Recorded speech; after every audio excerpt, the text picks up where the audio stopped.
Assista só comigo este testemunho que vai fortalecer a sua fé. Era uma irmã que desde pequena frequentava a igreja com seus pais. Ela cresceu ouvindo os hinos, vendo os irmãos orando, mas com o tempo, o coração foi ficando frio. Não era rebeldia, não era ódio, era só um vazio. Ela ia aos cultos, mas as palavras não tocavam mais. As lágrimas não vinham. Parecia que Deus estava longe, muito longe. Um dia, ela parou de ir. Não avisou ninguém, só deixou de aparecer. Os irmãos perguntavam: onde está a irmã? Os pais oravam em silêncio. Ela, enquanto isso, se afundava num poço sem fundo. Não era alegria que sentia, era um peso. Acordava cansada, dormia sem descanso. As pessoas diziam: é só fase, passa. Mas não passava. Até que um domingo, depois de meses fora, ela resolveu entrar na igreja novamente. Não por vontade, mas por uma força que não entendia. Sentou-se nos últimos bancos com medo de ser notada. O irmão que pregava falava sobre a mulher samaritana, aquela que foi buscar água no poço e encontrou Jesus. Ela tinha sede, mas não sabia do que. A irmã ouviu e sentiu como se aquelas palavras fossem só para ela. As lágrimas que há tanto tempo não vinham começaram a cair. Não era choro de tristeza, era alívio. No final do culto, ela se aproximou do irmão e disse: eu quero ser batizada.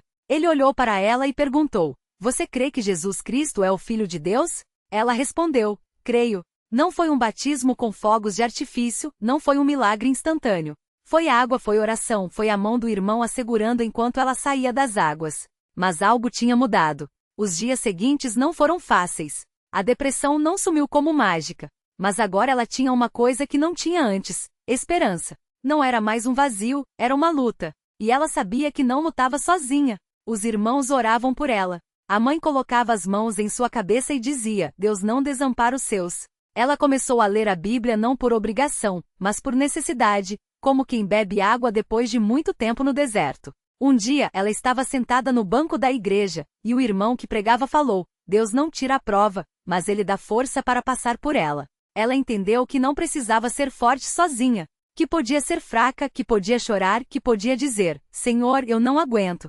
E mesmo assim, Deus não a deixaria. Hoje, essa irmã está firme. Não porque nunca mais sentiu tristeza, mas porque aprendeu que a fé não é a ausência de dor, é a certeza de que Deus está no controle. Ela serve na obra, canta nos hinos, e quando vê algum irmão desanimado, se aproxima e diz: eu sei como é. Mas Deus não desampara. Fica firme. Glória ao nome santo do Senhor. Se Deus fez isso na vida dessa irmã, Ele pode fazer na sua. Não desista. A obra que Ele começou, Ele vai terminar. Fique firme. A vitória é nossa em Cristo Jesus. Amém. E a história não parou por aí. Porque quando Deus começa uma obra, Ele não a deixa pela metade. E essa irmã, que já tinha sido arrastada pelas ondas da dúvida e da dor, agora estava aprendendo a nadar contra a correnteza. Não com suas próprias forças, mas segura na mão daquele que caminha sobre as águas. A provação que veio como fogo. Foi num domingo à tarde, depois do culto. Ela estava em casa, ajudando a mãe a arrumar a cozinha, quando sentiu um ardor estranho no braço. Pensou que fosse queimadura de sol, mas não era verão. Passou a mão e sentiu a pele quente, como se tivesse encostado numa chapa. Olhou no espelho e viu uma mancha vermelha do tamanho de uma moeda começando a inchar. No dia seguinte, acordou com o braço latejando. A mancha tinha crescido, e agora havia bolhas cheias de líquido. A mãe, assustada, levou ao posto de saúde. O médico olhou, franziu a testa e disse: isso aqui é fogo selvagem. Ela não sabia o que era, mas o nome já assustava. O médico explicou que era uma doença de pele dolorida que podia se espalhar. Receitou pomadas com pressas e disse: se piorar, volta aqui. Mas piorou. Em 3 dias o braço estava coberto de feridas abertas, vermelhas e brilhantes, como se tivesse sido queimado vivo. A dor era tão forte que ela não conseguia dormir. À noite chorava encostada na parede do quarto, com medo de encostar no lençol e sentir a ardência. A mãe, de joelhos ao lado da cama, orava: Senhor, o inimigo não vai se alegrar com a minha filha. O Senhor é o médico dos médicos. E foi então que veio a palavra. Não é para matar, é para marcar. Na quarta-feira, na reunião de oração, o irmão que dirigia a palavra olhou para ela e disse: Irmã, o Senhor me mostrou uma coisa sobre você. Ela levantou os olhos com o braço enfaixado, sentindo a dor latejar a cada batida do coração. Deus não está te castigando. Ele está te marcando. Como ferro quente marca o gado do dono para ninguém roubar. O inimigo queria te levar, mas o Senhor disse: essa é minha. Ninguém toca. Ela não entendeu tudo na hora, mas guardou aquilo no coração. Naquela noite, a dor aumentou. Parecia que o braço estava pegando fogo por dentro. Ela gritou: Jesus! E então, como um raio, veio à memória as palavras do irmão: não é para matar, é para marcar. E ela entendeu. Não era punição, era propriedade. Deus não a estava abandonando. Ele estava selando ela como sua. Como um pai que grava o nome do filho na pulseira para que ninguém o perca no meio da multidão. Ela começou a orar, não mais pedindo para a dor passar, mas dizendo: Senhor, se é para te glorificar, eu aceito.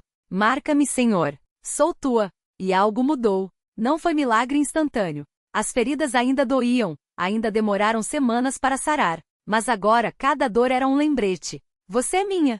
A vitória que veio no silêncio. Os médicos disseram que fogo selvagem podia deixar cicatrizes, que a pele ficaria marcada para sempre. Mas Deus não deixa marca. Pouco a pouco as feridas foram secando. A pele nova nasceu lisinha, como se nada tivesse acontecido.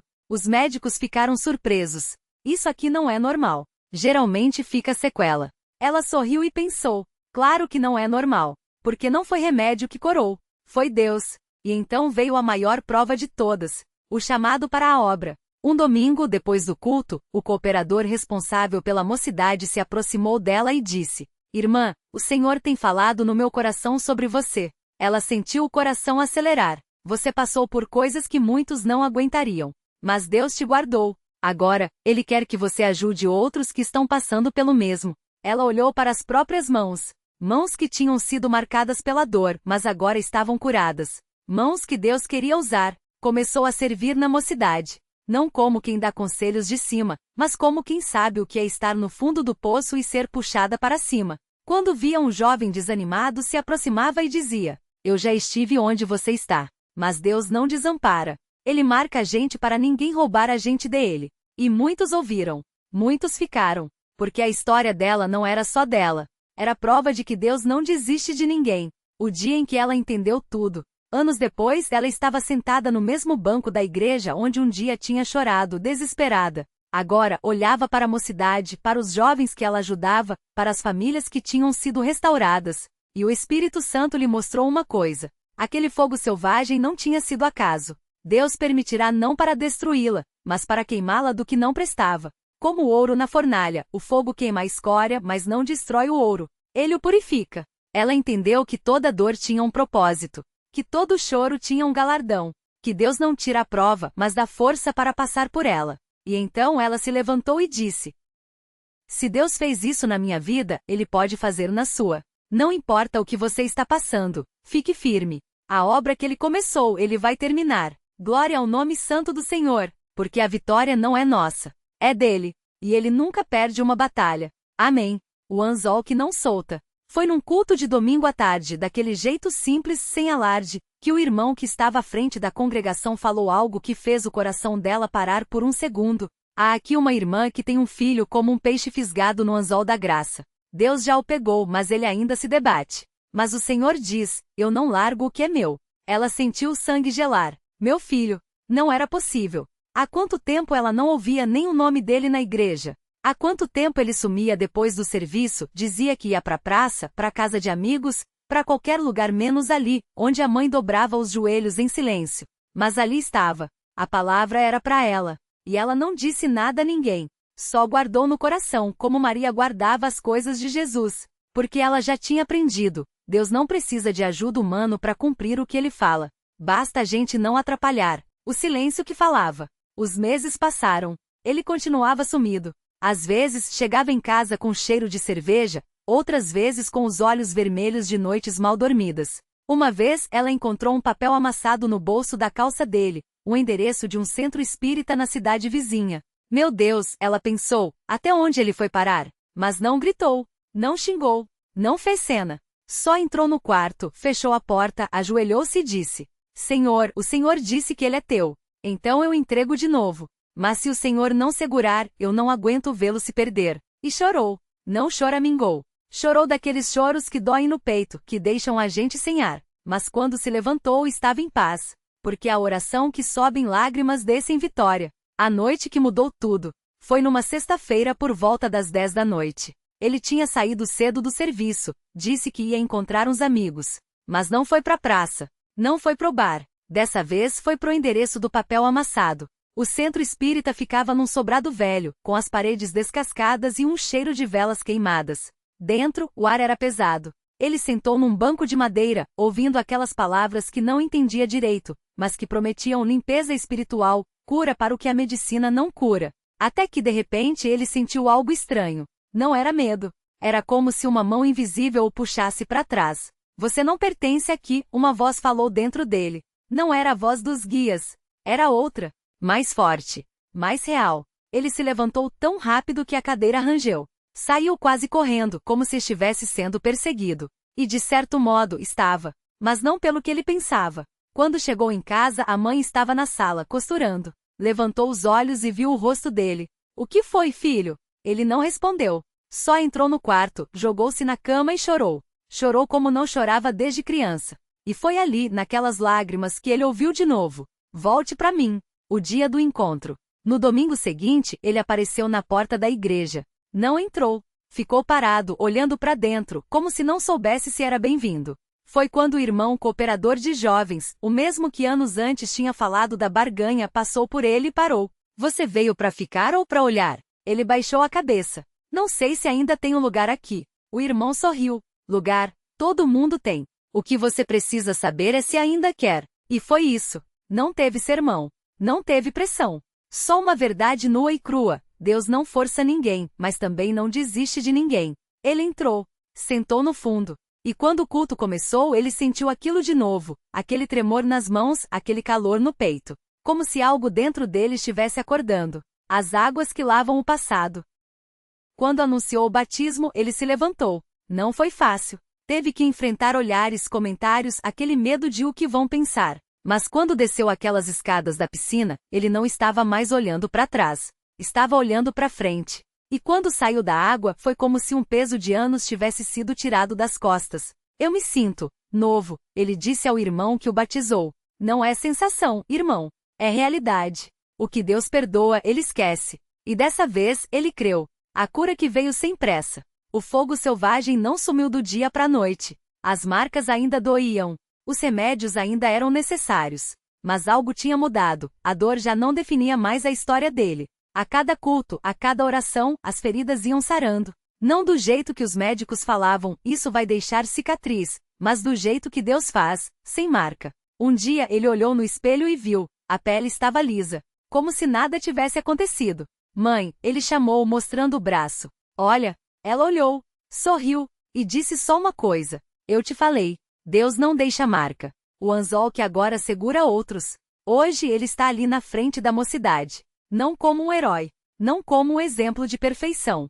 Mas como um homem que sabe o que é ser pescado pela graça. Eu já estive onde vocês estão, ele diz para os jovens. Já achei que Deus tinha me largado. Já pensei que não tinha mais jeito. Mas ele não desiste. O anzol que me fisgou não solta. E muitos ouvem.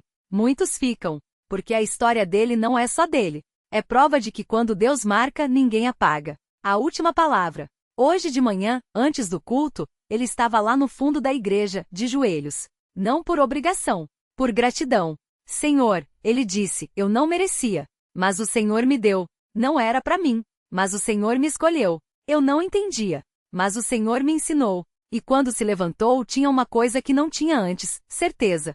Certeza de que a obra que Deus começa, ele termina. Certeza de que nenhum anzol do inimigo é mais forte que a mão de Deus.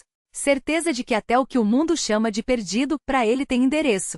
E então ele olhou para os irmãos, para os jovens, para as famílias ali presentes e disse: se Deus fez isso na minha vida, ele pode fazer na sua.